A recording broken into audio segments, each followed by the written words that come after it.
Assalamualaikum warahmatullahi wabarakatuh. Di sini saya akan menerangkan nahwu tentang ta'ajub. Nah, apa itu ta'ajub? Ta'ajub adalah ibarat dari suatu ungkapan yang digunakan seseorang ketika ingin mengungkapkan perasaannya terhadap suatu hal yang luar biasa yang dilihat dan disaksikannya. Jadi suatu hal yang luar biasa itu bukan cuma dari cerita orang, jadi harus kita melihat sendiri dan menyaksikannya. Nah, akan tetapi ta'ajub itu harus jelas yang dita'ajubi itu apa gitu. Maka seseorang itu menggunakan suatu ungkapan yang sudah ditentukan. Nah, jadi ada ungkapan tersendiri untuk mengungkapkan ta'ajub itu. Apa itu ungkapannya? Ungkapan yang sudah ditentukan itu dinamakan ungkapan ta'ajub. Nah, contohnya ketika kita seseorang takjub dengan suatu pemandangan tertentu, maka kita akan mengatakan ma ajak malah mangdur atau ajamil bil mangdur. Dua uslub ini digunakan untuk mengungkapkan ta'ajub. Yang pertama dengan sigot ma af'ala.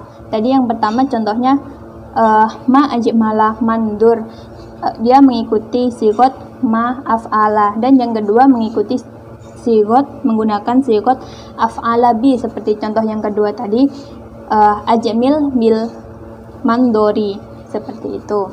Nah, kemudian ada juga yang namanya syarat-syarat ta'ajub. Nah, syarat ta'ajub itu ada 7. Yang pertama, harus merupakan fi'il sulasi mujarrad. Nah, jadi selain fi'il sulasi mujarrad seperti dahroja, intolako, itu tidak boleh. Jadi ta'ajub itu harus memakai fi'il sulasi mujarrad. Nah, yang kedua, tadi yang pertama. Nah, sekarang yang kedua, harus mutasorif, harus bisa ditasrif. Tidak boleh isim jamid seperti ni'ma, bisa, asa, dan laisa. Nah, yang ketiga, maknanya harus bisa dibandingkan. Jadi tidak boleh yang maknanya satu, kayak misalkan mata gitu. Nah, misalkan kalau mata kita kan nggak ada bandingannya gitu, mati nggak ada perbandingannya. Selanjutnya yang nomor 4. Yang nomor 4 itu ta'ajub harus fi'il tam, tidak boleh fi'il naqis seperti karena wa ahwatuha. Nah, akan tetapi menurut ulama Kufah memperbolehkannya gitu. Kemudian yang kelima, harus menggunakan fi'il musbit, tidak boleh fi'il yang tidak boleh fi'il manfi. Yang keenam itu tidak boleh berupa sifat dari wazan af'ala yang mu'annasnya fa'la'a. Nah, sigot ta'ajub itu tidak bisa dibentuk dari fi'il yang menunjukkan warna seperti sawida dan hamiro, karena sifat dari fi'il-fi'il itu mengikuti wazan af'ala.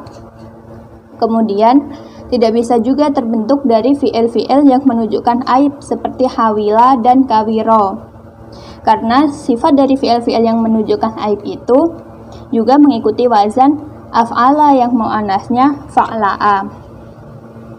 Kemudian yang terakhir, yang nomor 7, harus mabni maklum, tidak bisa dari mabni majhul seperti duriba atau yudrobu. Kenapa harus mabni maklum? Karena menjaga dari adanya iltibas. Nah, iltibas itu keserupaan. Nah, sampai di sini penjelasan saya tentang ta'ajub. Wassalamualaikum warahmatullahi wabarakatuh.